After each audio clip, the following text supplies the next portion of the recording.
And they'll let the fullback try and take him home. And I'm not sure he got there. Did they stop him? They did. They tried to let the fullback pound it in between the tackles, but he stopped up short. And the Ravens come up big down at their own goal line. All right. Hey, guys. Good morning.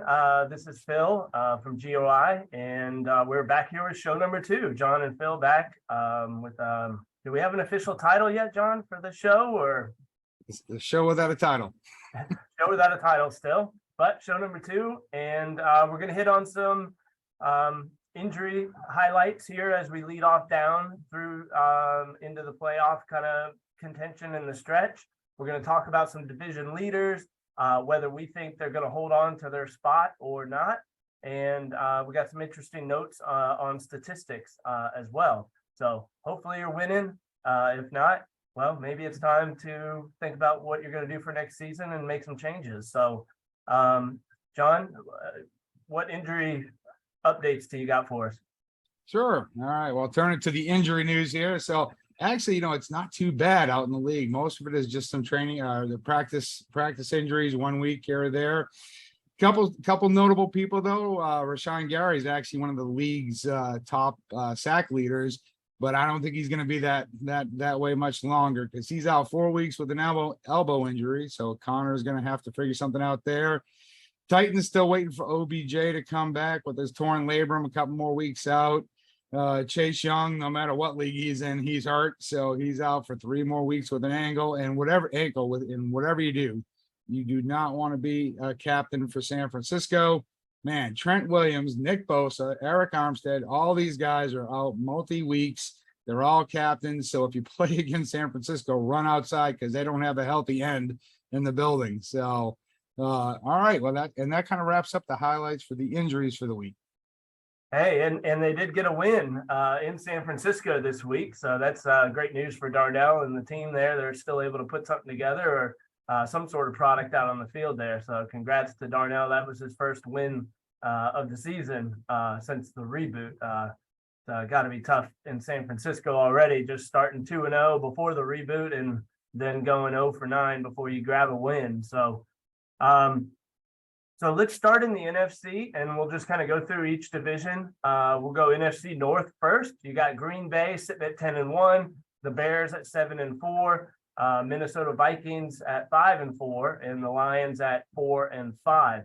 John, do you think the Green Bay Packers hold on to win the NFC North? That's a tough division for sure. Definitely a tough division. But Connor right now, I mean, he's coming in. I think he's sitting with he's 5th best offense and 5th best defense. And that's the scary part a little bit. If you're in top 5 in both of those, you're going to be hard to stop.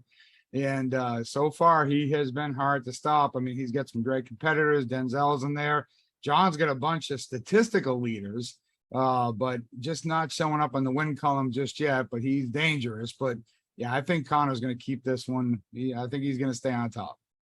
Yeah, I agree. I think Connor, maybe he loses one more this season, but always Connor's game is very unique and requires a very disciplined defense to, get some stops. And generate the turnovers needed or stops needed to just, get the win against Green Bay. And then, Connor's defense is always never a slouch. So you got to kind of pick and choose your battles when you do play him. But yeah, I have Green Bay winning that division.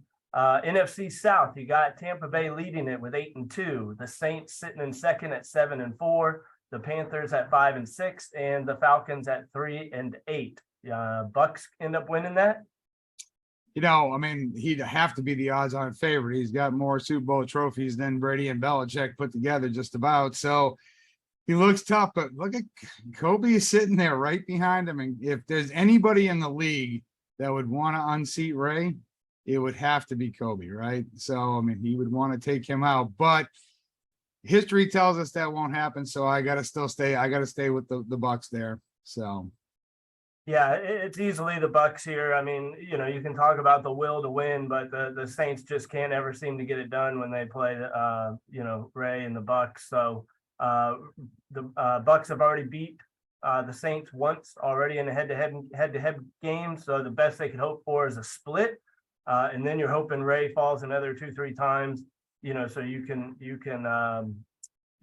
get a tiebreak win. But yeah, I don't see that happening though. So NFC East, you got the Eagles. Oh, this is an interesting division. NFC East, Eagles 5-5, Giants 4-5. You got the Commanders at 3-7, and the Cowboys at 2-6-1. A tie. That's great. Yeah, this one's tough. This is probably must be something to do with being the East Division, because it's kind of messy over in the AFC East too right now. So, this one almost is too close to call at this point. I mean, I think Dallas is probably pushing themselves out, but I mean, heck, he's the only one that could post anything besides a loss going up against the Rams, because that's who tied the Rams. So he can win at any given moment. So, man, I kind of feel like the Giants might be figuring some things out. So I wouldn't be surprised when the dust settles if the Giants are on top. I'm watching Tommy's game right now, and it's live, and he's down 14-0. So I don't think he's going to help his cause today. You never know. It's only the end of the first quarter, but he's on pace to lose 48-0. So, so we'll see. But Philly and Giants are both good. And I'm not sure. Do you know what the head-to-head is on those, if they've played yet? I think the Eagles got the edge on the Giants in the first game, but I can't remember. I'm still going to stick with Jacob and the Eagles. I just think he has a little bit more figured out right now than Barkley. Barkley, solid user, but he seems to have his ups and downs, hots and colds. And I think the Eagles just a little bit more consistency. And the Commanders they got a lot going on in the personal life to I think, while it's still possible that he could make a playoff run, I'm going to go with the Eagles there. NFC West, you got the Rams sitting at 9-0. That's the last perfect team in the league. Seattle is 5-5. Arizona is 4-6, and San Francisco is 1-9. Well, the Rams right now, they're the second best offense in the league right now, coming into this game, only having that one tie. And that was kind of early on, if my memory serves me correct. And, their defense isn't quite as strong, but it's 14th. So I don't see right now anybody figuring out how to shut down that Rams offense. Stafford's leading the league in passing. He's way up there, almost 3,000 yards already, and he's only played 9 games. So that's pretty hard. I mean, and he is very unusual for GOI. I mean, he's got 28 touchdowns, but he's only thrown 18 interceptions. The league average, if you have 28 touchdowns, would be 29 interceptions. So he's figured that part out too. So it's going to be tough to get him to make a mistake. So I think it's his division. Yeah, I mean, shout out to Ryan. He missed the team draft and still ended up with a solid team there. So you can't complain with that. And looking at the Rams schedule coming up, he's got to play the Seahawks twice, and he's got Connor and Spencer on the schedule, and a hot LA Chargers team as well. So he's got a little bit of a grind down the stretch, which is probably good to get into kind of playoff mentality, to have those tougher matchups ending the season there. But yeah, no doubt about it. Ryan's off to a hot start, playing well. I haven't watched any of Ryan's games, unfortunately, so I don't know what he's got going on there, but he's, something's going right for the guy. And, as we get closer, he's not on my schedule, but if I do play him, we'll take a look-see and see what he's got going on there. Shifting over to the AFC, we'll stick with the AFC North. My Ravens are 9-1 right now. The Browns are 6-4. Steelers are 3-6, and the Bengals are also 3-6. Although I don't know that that's been updated since they played last night. Cincinnati won by 3, if I remember that right. Anything particular about the AFC North? Yeah, that the guy at the top there is kind of a bum, but he's all right. So no, just kidding. Phil, you always come. In fact, we were talking a little bit before the show. The surprising thing for me we all know Phil's the real deal, and he's kind of made his name through all the seasons of GOI with really stellar defensive play, and it's still great. I mean, he's top 10. He's 9th place in defense for the league, but he's 4th place. So he's been kind of sneaky quiet as he's coming on with this offense. I mean, 4th in offense is pretty solid, and it's unusual to see you hanging your hat on that. But yeah, you definitely now. I just played Cleveland and he wiped the field from one end to the other with me. His defense was really solid. I don't know if that was just because he was playing me or if his defense is always solid, but he was very strong in that game. But you've got a 3-game lead on him. So, and we're at that point now. There's only 8 games left. I don't see you losing enough to let him sneak back in. So I'm pretty sure you'll be representing the North just this time in the AFC or the East, I should. Yeah, no, you're the North. So I think that you just switched from the NFC North. I remember those days when you were from the North, and I think it's going to happen again this time. So. Yeah, thanks. I appreciate that. Yeah, when you have Lamar, he can certainly make a lot of bad play calls go away. And at least scramble, get out of bounds, scramble, throw it away. A play broke down just last week, and I needed a touchdown, and I was able to run one in with Lamar. So, but you don't even utilize that much. So if you start really taking advantage of that, good night. It could be scary for some folks. Yeah, I like to throw it. I like to play legit and run the ball straight. But again, if the play breaks down, it's nice having Lamar's wheels to either try to make a play or at the very least give me a reset. We didn't turn it over and let me try again the next down. So I already won once over the Browns, but I'm not going to forget when I played him in the preseason tournament. He wiped the floor with me as well. So while I got one win over the Browns, we got a tough schedule coming up too. I got Spencer, a hot Jags team, new owner coming in. So I don't know what he's bringing yet. So we got a little bit of a tight schedule coming down the ropes here, but if I can squeak out, a couple more wins, especially one more over the Browns, I think that's going to seal that division for me.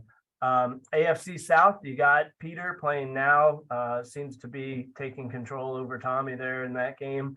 The Texans are 8-1. The Jags are 6-4.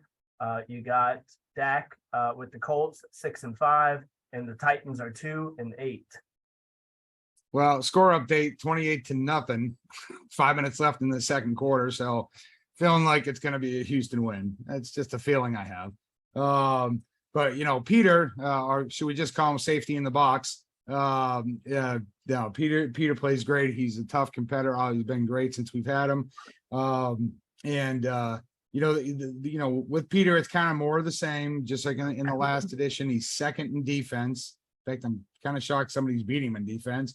And only 15th in offense, and his passing offense he's qualified to be my offensive coordinator. His passing offense is so bad. In fact, we were joking earlier that I wouldn't want to have dinner with Peter because I'm not sure he could pass the salt across the table with that offense. So he's going to have to work on that a little bit, but he's another player. You can't give him a 2, 3, 4 game lead halfway through the season and think you're going to come back on him.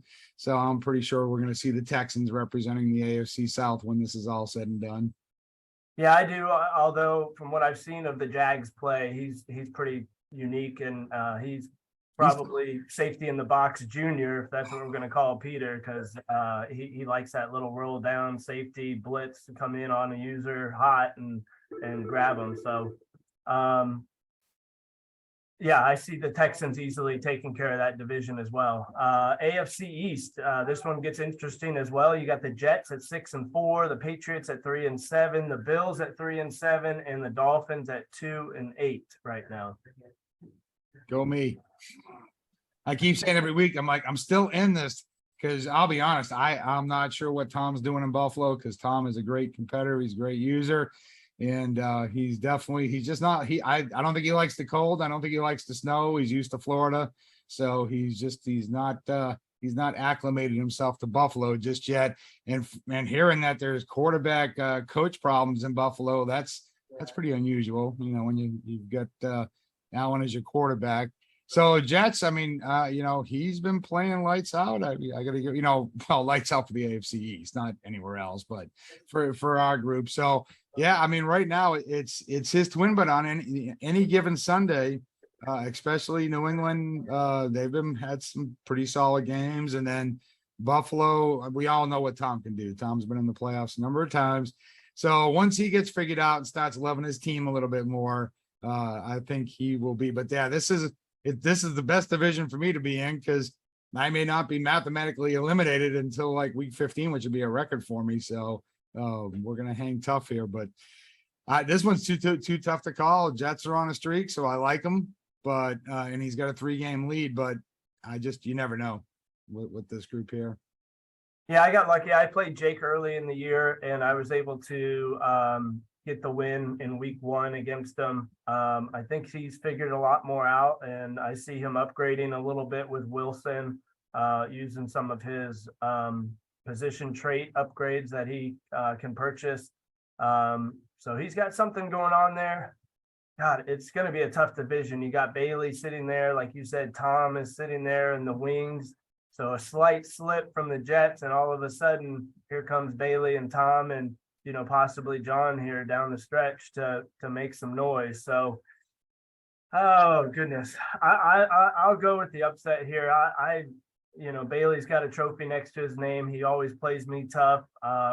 He came in kind of later in replacing a GM in the league. So I got to think Bailey's going to make a little bit of a run here in the second half of the season.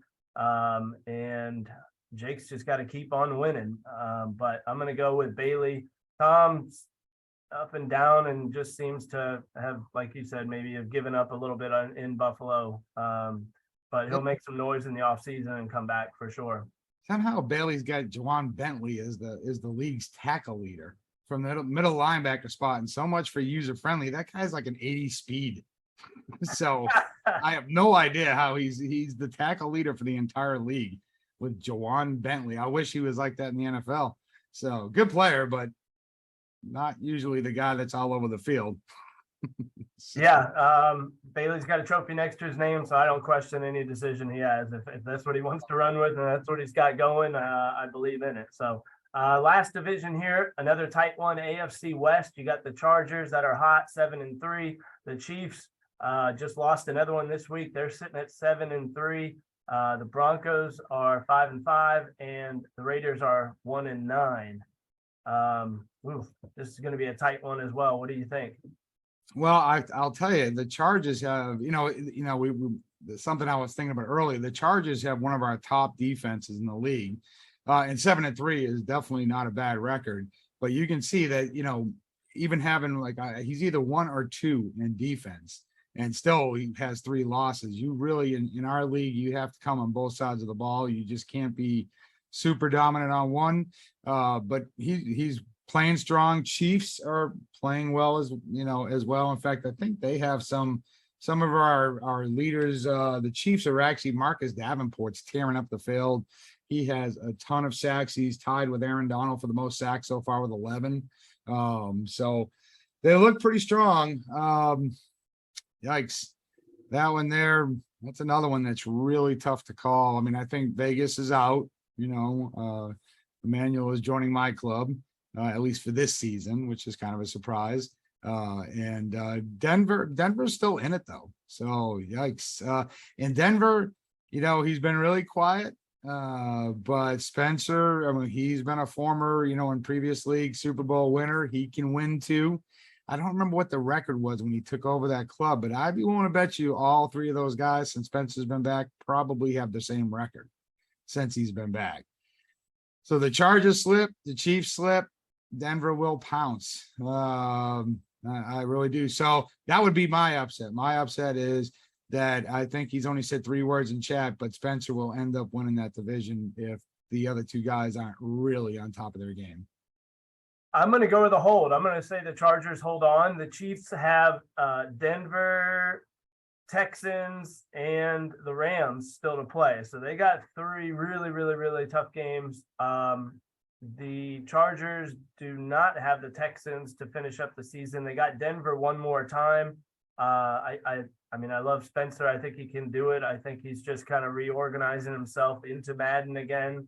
And so he's not quite the Spencer of old yet. We all know that's coming sooner or later. But I'm going to go with the Chargers holding on to this division. Chiefs following, sliding a couple games. Denver making it interesting down the stretch. But I think the Chargers can and will, at least from what I've seen them put on the field, hold this division. So not a bad call at all. And Jay, by the way, we love you. One of our trade commissioners. So no hate on you. Just some tough competitors. But I will say, so we can record this and see if I'm right or wrong. But so far, I think since Spencer's been back, he played the Jets, and he's one of the ones that hung a loss on him, 35-12. He played Jacksonville, previous user, so not a great user at that point, but still 38-9. He went up against the Titans, 37-34. That was the squeakiest one. And then the Raiders, 38-17. So Spencer's bringing it. all right. Thank you, John. Thank you guys for tuning in. Keep sending me those clips of your games so I can add it to our intro video each week. And look forward to doing this on a weekly basis now that John and I got our schedules kind of ironed out a little bit. So good luck the rest of the way, and we'll talk again next week. All right. See you, everybody.